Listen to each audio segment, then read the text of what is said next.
नमस्कार दोस्तों, योग मंत्रा पे आप सभी का स्वागत है। दोस्तों, आप जैसा कि जानते होंगे कि चंद्रयान-3 हमारा कितना सक्सेसफुल रहा, जो कि इसरो की तरफ से हमारे भारत से भेजा गया था और हमारे भारत की विजय हुई और उसने वहां पर पहुंचकर अपना झंडा फहराया और वहां की सारी जानकारी इकट्ठे करके वो जो है हम लोगों तक पहुंचाएगा।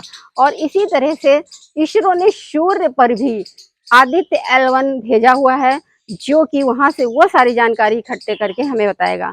लेकिन आज आप ये कह रहे होंगे कि जो प्राणायाम या शरीर के विषय में, जो शरीर हमें स्वस्थ कैसे रखना चाहिए, इसके विषय में बात करते थे, तो ये आज यहाँ चंद्रयान और सूर्ययान कहाँ से आ गया। तो आप ये जानेंगे कि जो इन सब चीज़ों का कनेक्शन हमारे शरीर से ज़रूर रहता है, हमारे शरीर से है, क्योंकि जो ये ब्रह्मांड में जो घटित हो रहा है या ब्रह्मांड में जो भी है वो सब हमारे शरीर में है। जैसे कि सूर्य चंद्र ब्रह्मांड में है तो वो भी हमारे शरीर में है। सूर्य नाड़ी, चंद्र नाड़ी, आप सभी जानते होंगे कि सूर्य नाड़ी और चंद्र नाड़ी जब का संतुलन बरोबर रहता है तो हम स्वस्थ रहते हैं। लेकिन यही सूर्य नाड़ी अगर हमारी ज़्यादा एक्टिव हो जाती है तो भी हम बीमार पड़ जाते हैं, और यदि चंद्र नाड़ी ज़्यादा एक्टिव हो जाती है तो भी हम बीमार पड़ जाते हैं। इसी तरह से हमारे शरीर में 5 तत्व हैं, जो कि ब्रह्मांड में जो 5 तत्व, ये ब्रह्मांड 5 तत्वों से मिलकर बना है, उसी तरह से हमारे शरीर भी ये 5 तत्वों से मिलकर बना है। यानी कि पृथ्वी, जल, अग्नि, वायु और आकाश। ये इन्हीं 5 तत्वों से मिलकर ब्रह्मांड बना है और इन्हीं 5 तत्वों से मिलकर हमारा शरीर भी बना हुआ है। तो इस ब्रह्मांड से हमारा शरीर का कनेक्शन कैसे नहीं हुआ। जो जैसे कि हमारे ऋषि मुनि थे, उन्होंने तो हमारे शरीर के विषय में पहले से पूरी जानकारी इकट्ठा कर ली थी और उसी हिसाब से हमें बहुत सारी चीज़ें ऐसी दे के गए हैं जिनसे कि हम स्वस्थ रह सकते हैं, लंबे समय तक स्वस्थ जीवन बिता सकते हैं। लेकिन ये ब्रह्मांड में वैज्ञानिक हमारे लगे हुए हैं, इनकी भी पूरी जानकारी प्राप्त करने के लिए वो लोग बहुत ज़्यादा रिसर्च कर रहे हैं, जिससे कि वो सारी जानकारी को इकट्ठे कर सकें।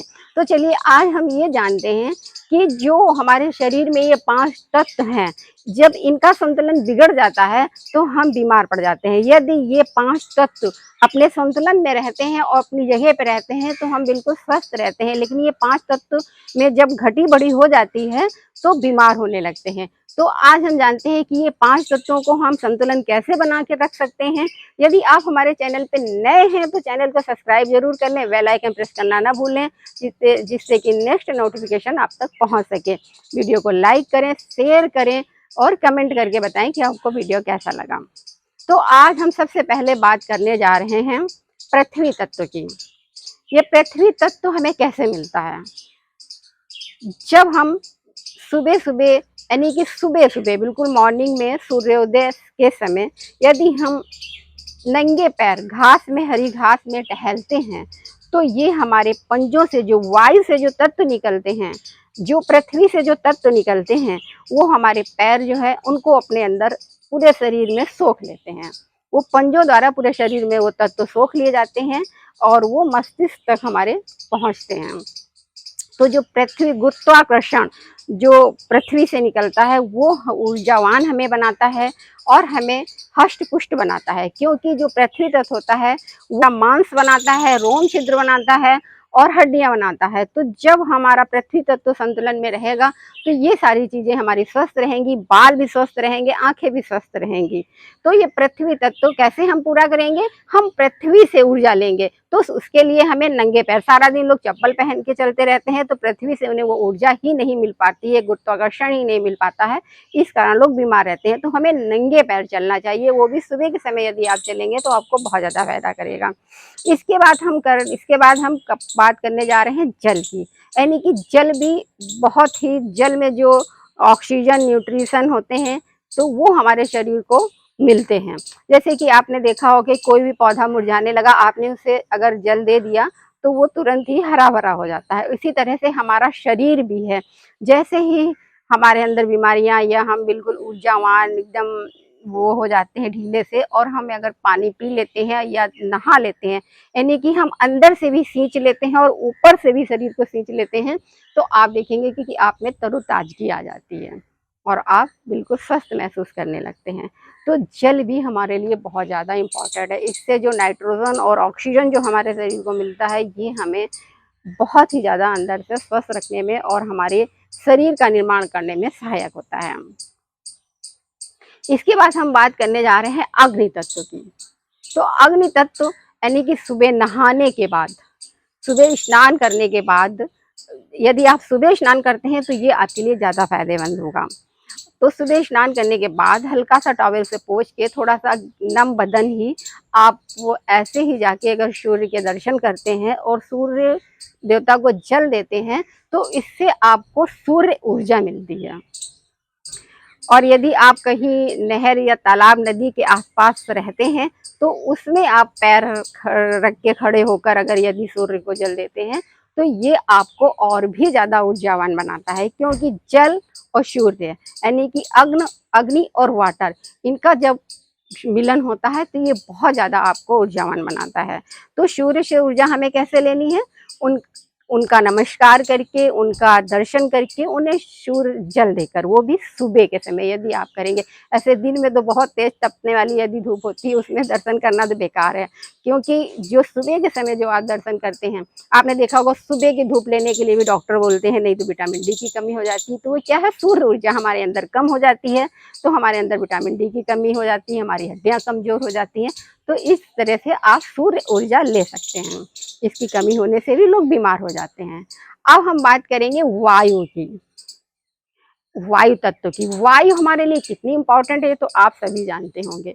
जो वायु में जो तत्व होते हैं वो हमारा शरीर जो है सोख लेता है, तो हम जो है स्वस्थ रहते हैं। जैसे कि आप भोजन के बिना एक दिन रह सकते हैं, पानी के बिना भी एक दिन रह सकते हैं। क्योंकि जैसे कि जो महिलाएं व्रत करती हैं तो 24 घंटे का निर्जला व्रत भी करती हैं, लेकिन वो रह लेती हैं। एक दिन आप भोजन और पानी के बिना रह सकते हैं, लेकिन हवा के बिना, वायु के बिना आप 2 सेकंड भी नहीं रह सकते हैं। तो वायु आपके लिए कितनी इंपॉर्टेंट है ये तो आप समझते होंगे। तो जितना आप सुबह के समय उठ के और उस वातावरण में आप टहलते हैं और उस वायु को अपने अंदर सोखते हैं, उसके सारे जितने न्यूट्रिशन हैं, उस वायु में जितने तत्व हैं, आपका शरीर उन्हें एब्जॉर्ब कर लेता है, तो आप स्वस्थ रहते हैं। आप अधिकतर सुने होंगे डॉक्टरों के मुँह से, यदि कोई बीमारी हो जाती है तो आप सुबह खुली हवा में टहलें, या तो आप किसी ऐसी जगह में जाएं, प्रकृति के साथ समय बिताएं। क्योंकि आजकल शहरों में बहुत ज़्यादा प्रदूषण होने लगा है, तो इस कारण उन्हें बोलते हैं प्रकृति के साथ समय बिताएं। आपने ये भी सुना होगा कि कहीं कहीं पे वो लोग बोलते हैं कि वहाँ की आयु लंबी है और यहाँ की आयु कम है। कहीं कहीं पे लोग 90-100 साल तक स्वस्थ जीते हैं, कहीं कहीं पे 60 साल के बाद ही लोग, यानी कि 40-50 के बाद ही लोग बीमार होने लगते हैं शहरों में। तो ये किस लिए? क्योंकि हमारी हवा प्रदूषित है। तो जितनी हमें हवा शुद्ध मिलेगी, हवा के वायु के तत्व हमारे शरीर में मिलेंगे, तो ये हमारे लिए फायदेमंद है। तो ये हमें तत्व कैसे मिलेंगे? इसीलिए हमारे ऋषि मुनियों ने प्राणायाम का आविष्कार किया था। प्राणायाम यदि हम करते हैं, श्वास को खींचते हैं और श्वास को छोड़ते हैं, तो ये वायु तत्व हमारा शरीर पूरा, जो वायु तत्व हमारा शरीर जो होता है उसको खींच लेता है वायु तत्व को, और जो हमारे अंदर विषैले तत्व होते हैं उनको बाहर छोड़ देता है। तो आप कोई और प्राणायाम ना भी करें तो डीप ब्रीदिंग लेकिन सुबह के समय बैठ के खुली हवा में जरूर करें, जिससे कि वायु के पूरे तत्व जो हैं आपको मिल सकें। तो इसके बाद हम बात करते हैं आकाश की, आकाश तत्व की।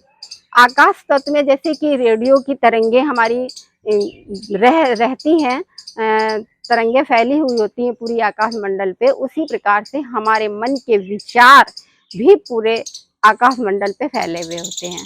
यानी कि जैसे कि हम रेडियो की जो चैनल लगाते हैं वही रेडियो हमें सुनाई देता है, बाकी और भी चैनल आते रहते हैं, चेन्नई, कलकत्ता, दिल्ली सब आते रहते हैं, लेकिन वो हमें नहीं सुनाई देते हैं। सिर्फ जिस चैनल की सेटिंग हम करते हैं बस वही सुनाई देता है। इसी प्रकार से हमारा शरीर है, जिस प्रकार की हम सोच रखते हैं उसी तरह की बातें हमें सूझती हैं, वही हमें सुनाई देती हैं। और तो इसलिए अपने विचारों को शुद्ध करें और अपने विचारों को अच्छा बनाएं। विश्वास और विचार ये जो है आकाश मंडल में तैरते रहते हैं, जैसे कि रेडियो की तरंगे तैरती रहती हैं। तो इसको हम किस तरह करेंगे? आकाश ऊर्जा हम अपने अंदर कैसे ग्रहण करेंगे? आंखें बंद करें, कहीं भी रिलैक्स पोजीशन पे बैठ जाएं, लेट जाएं एकदम बिस्तर पर, या बैठ जाएं टेक लेके कहीं पे, और बिल्कुल अपने शरीर को ढीला छोड़ दें। इसके बाद आंखें बंद करें, और फील करें, यानी कि एहसास करें, एकदम नीले आसमान को देखें, नीले आसमान को, उसमें टिमटिमाते हुए तारों को देखें और भगवान से प्रार्थना करें कि हमारे विचार सद्विचार हो, उच्च विचार हो, परोपकारी हो, ऊर्जावान हो। इस तरह से यदि आप एकदम उसमें एकाग्र होकर इस बात को सोचते हैं तो धीरे धीरे आपकी जो सोच है वो अच्छी होती जाएगी, आपका विश्वास दृढ़ होता जाएगा और आपकी पॉजिटिविटी सोच होती जाएगी, निगेटिविटी समाप्त होती जाएगी। तो इस तरह से आपको आकाश ऊर्जा मतलब आकाश तत्व तो आपको मिल सकता है। तो ये सारे तत्व तो आप किस तरह ले सकते हैं ये जान गए हैं। तो इसीलिए कहा गया है कि सुबह के समय उठना बहुत ज़्यादा इम्पॉर्टेंट होता है। जो लोग ब्रह्म मुहूर्त में उठते हैं वो हमेशा स्वस्थ निरोगी रहते हैं, क्योंकि वो लोग सुबह उठ के नंगे पैर टहलेंगे, वो भी उन्हें फ़ायदा करेगा, वो सुबह स्नान करेंगे वो भी उन्हें फ़ायदा करेगा, सूर्य के दर्शन करेंगे वो भी उन्हें फ़ायदा करेगा, और जो सुबह उठ के खुली हवा में श्वास लेंगे, प्राणायाम करेंगे वो भी उन्हें बहुत ज़्यादा फ़ायदा करेगा। और ये जो विचार हैं ये भी यदि आप सुबह के समय इनका एहसास करते हैं तो ये आपको ज़्यादा फ़ायदा करते हैं। तो ब्रह्म मुहूर्त में उठना बहुत ही ज़्यादा इम्पोर्टेंट है आपके स्वास्थ्य के लिए। तो आप इस तरह से इन तत्वों का बैलेंस बना के रखें, स्वस्थ रहें, निरोग रहें और धन्यवाद।